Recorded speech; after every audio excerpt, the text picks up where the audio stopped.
Salut à tous, j'espère que vous allez bien. Après avoir proposé un nouveau numéro d'Exo de Colle, je pense que c'était bien de vous proposer un nouveau numéro de petit Exo de Colle. Donc le voici, numéro 61. Et j'espère que cet exercice vous intriguera. On va travailler un petit peu avec des polynômes, un exercice de première année de classe préparatoire, tout gentil, qui s'énonce ainsi. On a A et B, deux complexes, n, 1 entier supérieur ou égal à 2. On demande à montrer que x puissance n plus ax moins b admet une racine double si et seulement si l'égalité suivante est respectée. Bon, c'est assez intriguant d'avoir une formule aussi jolie pour dire si un polynôme admet une racine double ou pas. C'est quand même, j'espère que ça vous étonne un petit peu d'avoir une aussi jolie formule. Mais on va voir ensemble qu'en fait cette jolie formule, derrière cette jolie formule se cache quelque chose d'assez connu, et notamment que vous connaissez depuis la première, à vrai dire. Donc pour vous le montrer, on va faire juste manipuler cette formule dans des cas spéciaux. Donc le premier cas spécial que je vous propose de regarder, c'est n égale 2. Puis on fera n égale 3 pour ceux qui connaissent un petit peu plus de choses. Alors pour n égale 2, la formule que j'obtiens est la suivante. J'ai a sur 2 puissance 2 plus b qui doit être égal à 0. Et puis si je manipule cette équation, j'obtiens la chose suivante. A carré plus 4 fois b est égal à 0. Et cette formule, si vous regardez de plus près ici, x carré plus ax moins b, si vous calculez le discriminant, vous obtenez exactement a carré moins 4 fois a fois 1 fois moins b. Et donc ça nous donne exactement a carré plus 4 fois b. C'est-à-dire que cette chose-là est exactement égale au discriminant delta qu'on connaît bien pour les polynômes du second degré. Ça c'est marrant quand même. Puis si vous vous amusez à regarder ce qui se passe pour n égale 3, vous obtenez a sur a cube sur 27 plus b carré sur 4 qui doit valoir 0. On manipule et on obtient 4a carré plus 27 b carré, donc là c'est a cube, pardon, égale 0. Et là, la formule que je viens d'écrire ici, c'est une formule qui correspond au calcul du discriminant pour un polynôme de degré 3. Donc si j'écris x cube plus px plus q, j'ai le discriminant qui est ici, qui sert notamment à la résolution de polynômes du troisième degré à l'aide de la méthode de Cardan. Pour ceux qui ont déjà entendu parler de ça, là on retrouve ce type de formule, c'est assez sympathique de s'en rendre compte. Donc voilà, donc en effet, cette formule cache quelques petits secrets autour du discriminant, des secrets qu'on pourra ensemble discuter à la fin de cet exercice. Je vous invite maintenant que cette formule semble faire un petit peu plus de sens et vous piquer un peu plus l'intérêt, j'espère. Je vous invite maintenant à faire une petite pause pour essayer de résoudre donc cet exercice avant que je ne vous dise quoi que ce soit là-dessus. Donc, le temps que j'efface ce que j'ai écrit ici. Ok, alors on est parti pour la résolution. C'est pas très dur. Il faut vraiment juste utiliser ces premières définitions sur les polynômes. Il n'y a pas de grosses difficultés, mais je pense que c'est quand même assez intéressant de voir comment ça se passe. Alors, ce que je vous invite à faire, c'est de démontrer d'abord le sens direct. Parce que, a priori, en partant de cette formule-là, on ne voit pas trop quelle pourrait être la formule d'un alpha qui serait une racine double du polynôme. On ne voit pas trop, en partant de ça, comment retrouver un alpha qui serait une racine. Ok ? Donc, le mieux, c'est de partir dans ce sens-là en disant, je vais prendre alpha une racine double, je vais voir les équations que respecte alpha, puis potentiellement avoir une expression de alpha qui va dépendre de a, b et de n. Puis une fois que j'ai cette expression-là et que je termine la résolution afin d'avoir cette égalité-là, je pourrais faire l'autre sens plus facilement en voyant quel alpha peut bien jouer le rôle d'une racine double pour mon polynôme. Ok, vous voyez cette idée-là. Alors, soit, je pars comme ça, donc soit alpha un complexe racine double du polynôme en jeu, x puissance n plus ax moins b. Bon, alors qu'est-ce que ça veut dire être racine double d'un polynôme? Ça veut dire que je dois être racine du polynôme et racine de sa dérivée, donc alpha puissance n plus a fois alpha moins b est égal à 0. Mais je dois aussi avoir la dérivée, donc n alpha puissance n moins 1 plus a doit être égal à 0. Donc je me retrouve avec ce petit système d'équations qu'il va falloir manipuler afin d'obtenir l'égalité qui est ici. Si je manipule un tout petit peu, je me rends compte que alpha puissance n-1 doit être égal à moins a sur n. Donc si je manipule la deuxième équation, on voit donc que alpha doit être une racine n-1 de moins a sur n. Mais j'affirme qu'on peut avoir mieux que ça, et pour avoir mieux que ça, concernant alpha, on va jouer avec la première équation et on remplace alpha puissance n-1 par cette formule, moins a sur n. Donc si je manipule la première équation, et que je fais cette manipulation-là, j'obtiens alpha fois moins a sur n, alpha fois a, donc je vais pouvoir mettre alpha et a en facteur, et j'obtiens moins 1 sur n plus 1. D'accord, donc ce truc-là vient du fait que j'ai remplacé le alpha puissance n-1 qui se cache là-dedans par moins a sur n, donc ça fait alpha fois moins a sur n, puis j'en ai profité pour mettre alpha et a en facteur en même temps. Donc j'obtiens cette chose, et cette chose doit être égale à b. Et vous voyez que de cette chose, je peux déjà, j'ai eu un petit bug parce que je pense que je voulais dire désormais, mais je peux d'ores et déjà, peut-être aussi, je voulais dire dès maintenant, voir quelle peut être la formule, une formule qui m'expliciterait alpha en fonction du reste, pourvu que a soit non nul. Si en effet a est non nul, je vais pouvoir dire la chose suivante, alpha peut être égal à n fois b divisé par, donc le numérateur devient n-1, donc n-1 fois a. Donc ce alpha là semble être un bon choix pour dire quelle pourrait être la racine double si on a cette égalité là qui est respectée. Très bien, super. Alors maintenant que j'ai dit ça, je vais me garder ça dans un coin et puis je vais continuer la résolution afin d'obtenir l'égalité qui m'était demandée. Donc si je manipule un peu cette équation-là, j'obtiens alpha, alors je vais peut-être, alors là je vais avoir n-1 sur n, d'accord. Donc je vais avoir a sur n qui va être égal à b sur n-1. Voilà. Donc, si je manipule un tout petit peu, je mets sous le même dénominateur, puis je mets le n-1 divisé en dénominateur de b, et puis le a sur n, je le rassemble. Je fais ça exprès pour avoir une formule qui commencerait à ressembler à ça. Maintenant, le truc qui nous embête, c'est le alpha.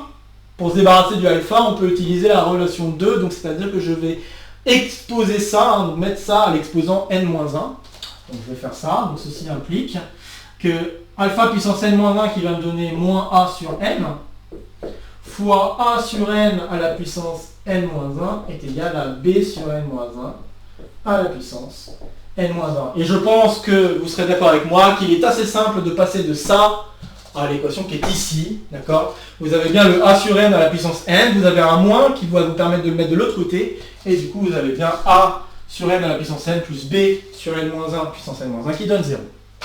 Ok, donc c'est terminé, à partir de là, c'est bon. Ok, on a démontré donc le sens direct. Maintenant je garde en tête ce alpha là, qui va me servir. Remarquez que là, dans toute la résolution, en dehors de l'expression de alpha que j'ai mis ici, je n'ai pas besoin de supposer que A ou B soit nul. Hein. J'ai absolument pas besoin de ça. D'accord. Notez-le, parce que bon, il va y avoir une petite distinction à faire concernant le cas A égale 0 ou A non nul. D'accord. Parce que j'aimerais bien utiliser cette expression-là, qui est plutôt sympatoche, je trouve. J'espère que vous êtes d'accord avec moi que c'est plutôt sympa comme formule. Donc, hop, allez, c'est parti. On va faire maintenant le sens direct. C'est du calcul. Rien de bien méchant. Il faut juste prendre son temps, puis bien manipuler les formules. Donc je vais faire le cas tout de suite trivial pour m'en débarrasser. Si A égale 0, je me rends compte qu'il faut que B soit égal à 0. Donc j'ai B égale 0 et du coup, donc, par l'équation étoile si vous voulez, et d'ailleurs, on peut remarquer que c'est même équivalent. Si B égale 0, j'ai A égale 0, donc c'est même équivalent. D'accord. Et par conséquent, si A et B sont tous deux nuls, je vois une racine double qui sort du lot. C'est la racine double 0. Donc, si A égale 0, alpha égale 0, combien? Puisque du coup, ça veut dire que le polynôme qui est en jeu, c'est x puissance n. Et n étant supérieur ou égal à 2, ça veut dire que Si je dérive, ça fait n fois x puissance n moins 1, il n'y a pas de problème, je peux remplacer x par 0, ça donnera 0. Très bien, maintenant que ça c'est fait, je vais prendre a non nul, donc supposons... Et maintenant attaquer un peu plus de difficulté. Donc si a est non nul, b est non nul, hein, c'est équivalent, on l'a dit juste plus haut. Et comme j'ai fait les calculs précédemment, il semble que le bon alpha à choisir c'est celui-là. Donc prenons alpha égale n, b sur n-1 fois a. Et puis il reste à vérifier que ce alpha est bien une racine double du polynôme en jeu. Alors maintenant on va s'amuser. Donc il faut que je calcule alpha puissance n plus a alpha moins b, et il faut que je montre que ce truc là vaut 0. Et de l'autre côté, il faut aussi que je montre que n fois alpha n moins 1 plus a, ça aussi vaut 0. Donc j'ai deux manipulations à faire, deux calculs à faire. Très bien, alors là, une égalité qui se cache un petit peu là-dedans, que je vais devoir utiliser, c'est toujours cette égalité étoile que je vais manipuler un tout petit peu en disant que c'est la même chose que de dire que b sur n-1 à la puissance n-1 est égal à moins a sur n à la puissance n. Okay, je mets ça là comme ça pour qu'on le voit et que je l'utilise à bon escient. Bon, je vais peut-être commencer par celui-là parce qu'il y a un peu moins de manipulation sur celui-là à faire. Donc j'ai n fois nb. Alors je vais me permettre de faire une petite séparation exprès. Vous pouvez rassembler le n avec le a, le b avec le n-1, exprès pour pouvoir utiliser les formules là-bas. Donc j'ai ceci puissance n-1, b sur n-1 à la puissance n-1, ok, plus 1. Donc je ne sais pas encore que c'est égal à 0, il faut que je vous montre que c'est égal à 0. Donc ça c'est égal à ça. Et puis là j'utilise l'égalité, b sur n-1 à la puissance n-1, je sais que c'est égal à ce truc-là, je remplace. Et en remplaçant, on voit beaucoup de simplifications. Donc j'ai n puissance n ici sur a puissance n-1 fois moins... je vais enlever la parenthèse, tiens. A puissance n sur n puissance n plus 1. En simplifiant n puissance n, a puissance n avec le a puissance n-1, ça me donne juste moins a plus a. Et donc c'est gagné. Ça me donne bien 0. Youpi. Maintenant, l'autre. Alors si je m'occupe de l'autre, j'obtiens, je vais faire la même séparation, n sur a à la puissance n fois b sur n-1 à la puissance n, plus a fois n b sur n-1 a moins b. Donc ceci me donne ça, très bien. Qu'est-ce qui se passe ensuite? Les a, donc là je vais peut-être m'occuper de ce côté-là d'abord, les a se simplifient. Et puis n, donc le b je peux mettre en facteur, et le n sur n-1 moins 1, ça va me donner 1 sur n-1. Donc finalement, toute cette partie-là me donne b sur n-1. Plus b sur n-1. Et puis cette partie-là, là je vais jouer avec les inverses. Hein. Je sais que si a est non nul, b est non nul, hein, c'est équivalent. Donc je peux m'amuser à inverser, et en inversant, je vois l'égalité suivante, n sur a puissance n avec un moins, est égal à n-1 sur b puissance n-1, donc il y a juste un moins à mettre, mais j'obtiens donc moins b sur... Alors, on va faire les choses correctement. Donc n-1 sur b à la puissance n-1 fois b sur n-1 à la puissance n. Et vous voyez tout de suite la simplification qui intervient, les n-1 se simplifient, il en reste 1 en bas, les b aussi vont se simplifier, il en restera 1 en haut, j'obtiens moins b sur n-1 plus b sur n-1, ce qui me donne 0. Et voilà, c'est gagné, je viens de démontrer que le alpha qui est ici est bien une racine double de mon polynôme. Ce qu'il fallait démontrer, donc voilà, j'ai terminé l'équivalence. Voilà, j'espère que ça vous a intéressé, c'est quelques manipulations de calcul, j'espère que ça ne vous a pas trop ennuyé quand même. Maintenant, j'aimerais donc continuer ma discussion concernant le discriminant, parce que là on a vu, ok, là on voit une formule qui semble généraliser une question de discriminant d'un polynôme de degré n, et il se trouve qu'il y a en effet une formule bien plus générale encore que l'on peut utiliser pour calculer le discriminant d'un polynôme. Je vais donc ici vous en parler un petit peu, je pense que c'est le bon moment. Et en fait, le calcul du discriminant est basé sur un calcul de déterminant, c'est assez fou de se dire ça, en tout cas quand on a jamais vu ça avant, je trouve ça assez surprenant et bon, bah, j'aimerais vous en parler. Alors parlons-en. En fait, le calcul du discriminant est basé sur ce qu'on appelle le résultant. Hop. Alors c'est quoi le résultant? Bon bah il faut deux polynômes, tous deux de degré supérieur ou égal à 1. Donc je vais prendre P, un polynôme de degré supérieur ou égal à 1. Donc j'ai ici, on va dire AI x puissance i. Puis j'ai Q qui va s'écrire, alors que je réfléchisse pour pas faire de bêtises, BJ x puissance j, on va dire que lui c'est de i allant de 0 à n, lui j allant de 0 à m, et je vais dire que an est non nul, bm est non nul, et puis n et m sont des entiers qui sont supérieurs ou égal à 1. Voilà. Juste pour des hypothèses, très bien, pour que tout fonctionne. Et donc ce que je vais faire, c'est que je vais construire une matrice qui est un cas particulier de matrice de Sylvester. Donc Sylvester ou Sylvester. Je pense qu'on dit Sylvester en fait. Bon, enfin bref.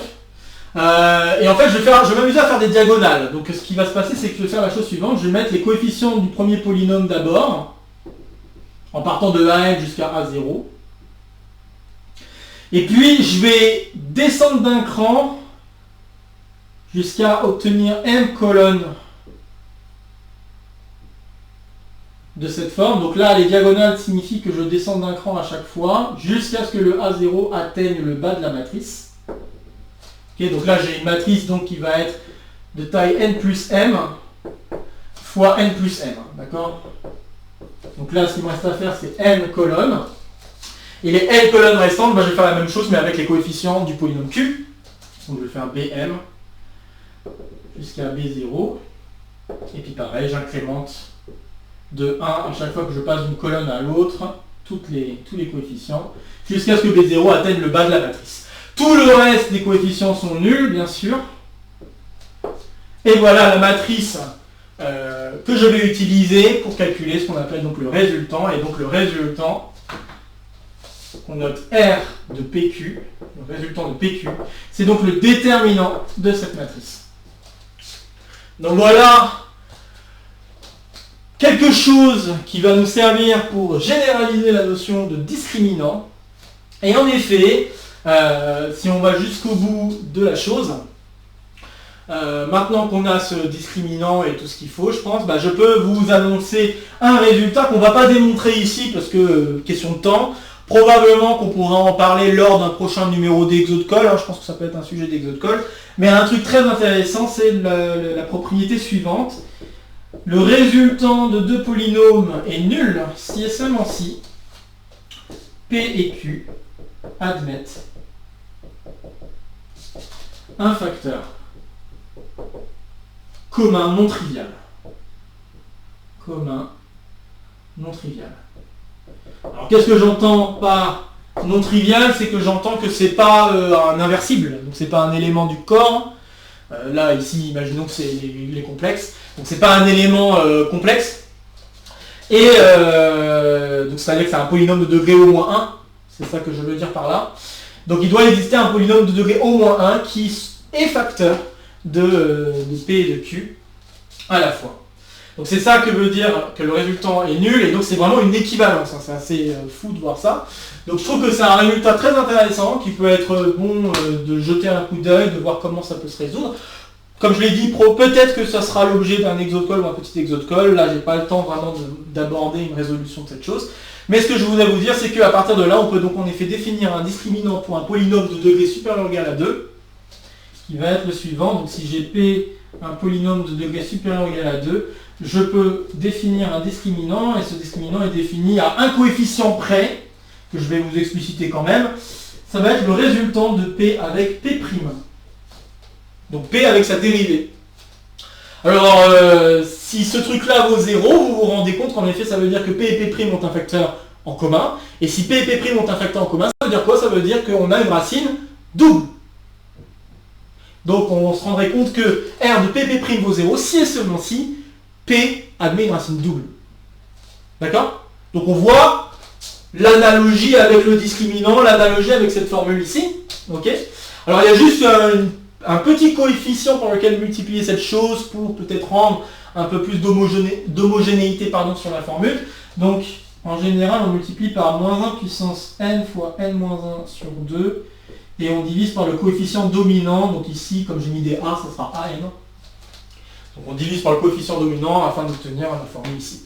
Pour vous convaincre que c'est bien la formule du discriminant, je vais me permettre de faire l'exemple pour un polynôme de degré 2.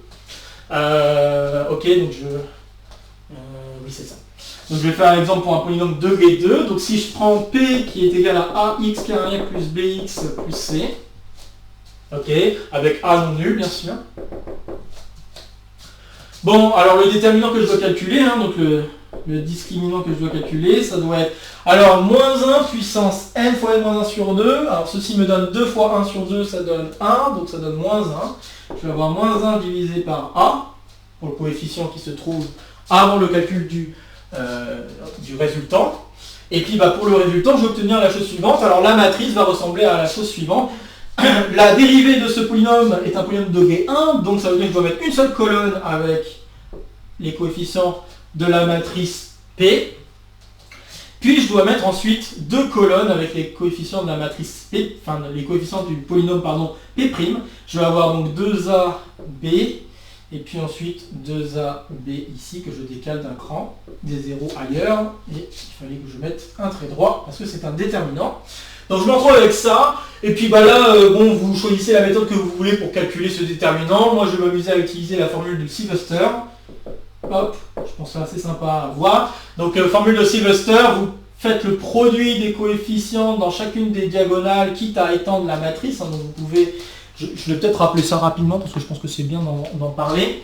Donc ce que je fais, c'est que je vais mettre deux colonnes qui sont les copies de la première colonne et de la deuxième colonne.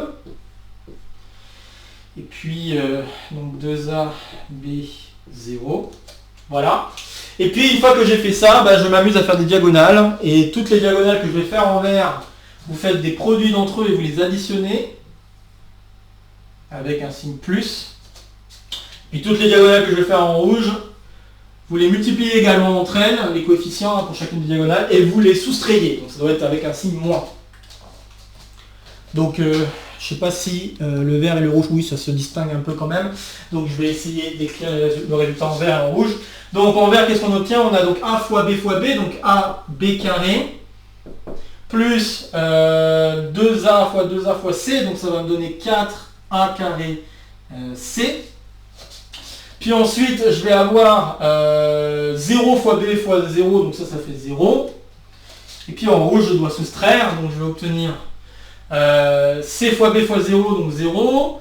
0 fois 2A fois, donc ça fait 0 aussi. Et puis enfin, la dernière colonne qui ne vaut pas 0, donc B fois 2A, donc ça fait moins 2AB carré. Voilà le calcul de la formule de Sylvester, le calcul de la matrice avec la formule de Sylvester. On se fait bien d'en reparler vite fait là, quand c'est l'occasion. Et donc, moins 1 sur A. Et là, je simplifie, on voit ça, moins ça, donc ça simplifie, ça me fait moins AB carré. Donc là, j'ai donc moins AB carré plus 4A carré C. Et là, vous voyez avec les simplifications, le A se simplifie.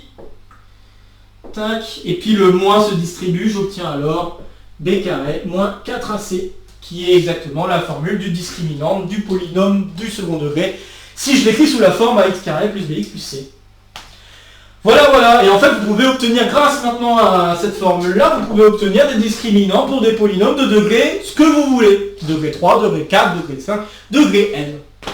Donc voilà, c'est assez joli comme formule. Et donc, cette formule-là, il y a une question de réajustement à faire, mais cette formule-là n'est pas si loin du calcul du résultant, du calcul du résultant qui est ici, avec comme cas particulier ici une matrice, un polynôme qui est donné par ce type de polynôme-là. D'accord. Donc c'est pas n'importe quel polynôme, on a un polynôme de cette forme-là. Et voilà, donc vous pourriez vous amuser à voir quel est le lien entre le résultant et cette formule ici, quel est le lien même entre le discriminant et cette formule-là. Il y a peut-être moyen de faire une manipulation pour retrouver en effet une formule discriminant.